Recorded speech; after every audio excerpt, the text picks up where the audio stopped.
opportunity to see Dr. Landry's programs develop from small pilot research studies into programs that are truly impacting children across our nation.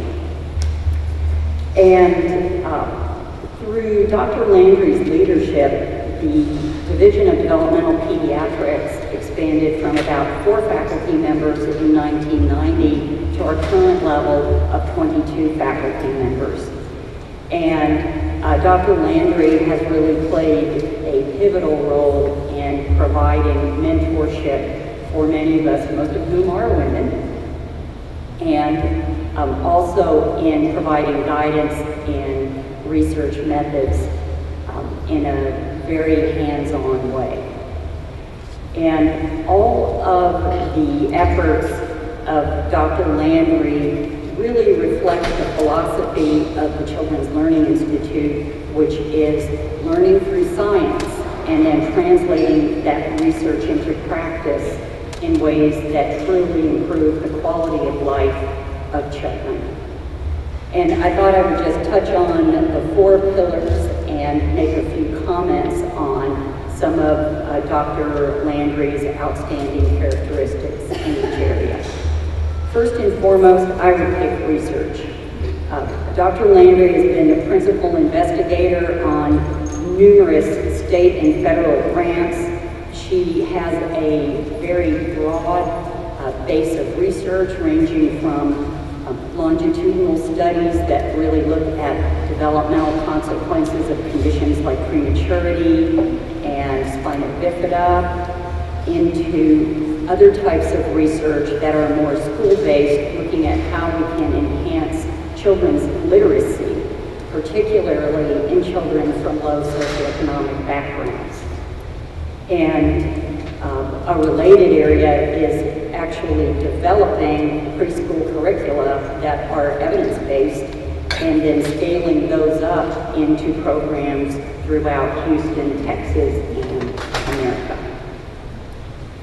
And in particular, the preschool curricula and also parenting training strategies that really enhance children's development are being implemented now in the state of Texas. In the curricula and the teacher training, Dr. Landry and her group have developed a whole set of standards for preschool curricula and teacher training, and that is just phenomenal, because if you truly want to improve the quality of life of children, it would really behoove you to try to see that when they start school that they are not already left behind.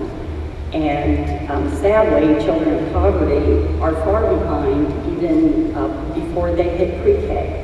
And the curricula that Dr. Landry and her group have developed actually close the gap in language and pre-reading skills, and also in social and emotional development in children of poverty, until they are, at the end of the program, not distinguishable from their more middle-class counterparts.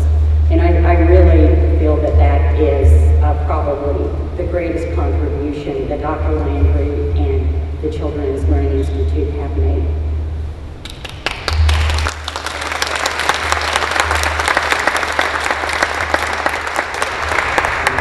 Then for another pillar, teaching, Dr. Landry has truly mentored dozens of graduate students, postdoctoral fellows, and many junior faculty. And as I said before, the mentoring is hands-on and it extends for years.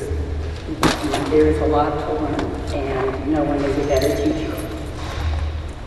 And as far as clinical efforts, Dr. Landry has developed the Dan Duncan Clinic for children with neurodevelopmental disorders, and has also secured funding to help us have programs that also extend into public schools so that we can help the literacy of children in our neighborhood schools, and also our new Center for Autism, which has only been in operation for less than a year, and we have great plans to expand our programming to also have a local and national impact. And then in the area of service, Dr. Landry has served on many committees and task forces at the university, in Houston, at the state level, and also at the national level. And really the focus of most of these programs is to find ways to improve the quality of life for children. And few people are as flexible and skilled as Dr. Landry. I mean, you will rarely find a full professor who can go from sitting on the floor with a 12-month-old examining the child's attention to getting up and walking across the hallway and chairing a meeting on state policy for children's education. So please join with me in congratulating Dr. Landry.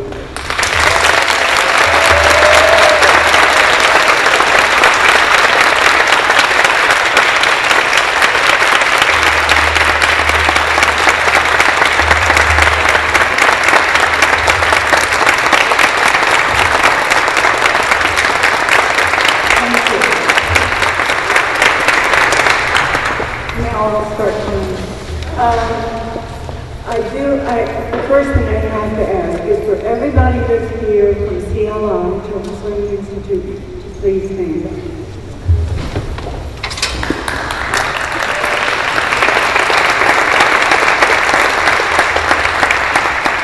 None of the things that Linda talked about would be accomplished without these people.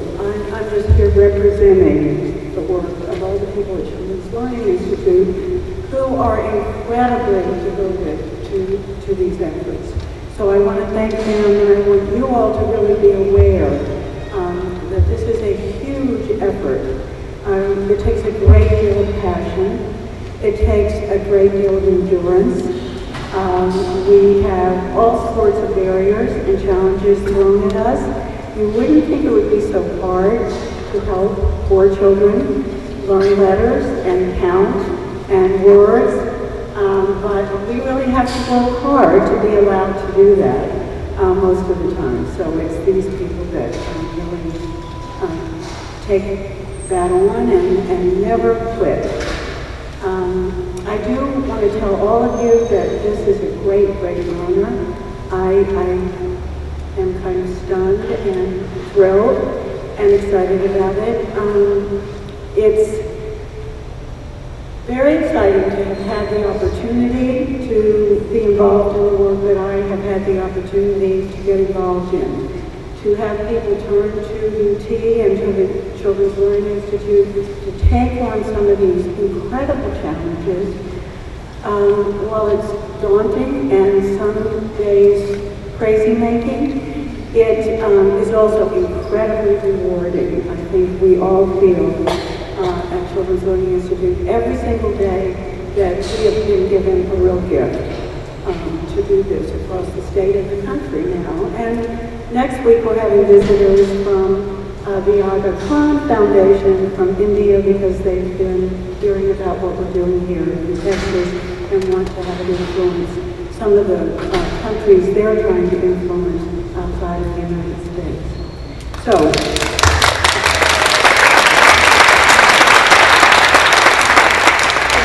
I just want to close by again thanking all of you, and I especially want to mention that I have been mentored and always supported by Dr. Colasardo, who I not only respect, but I just truly adore.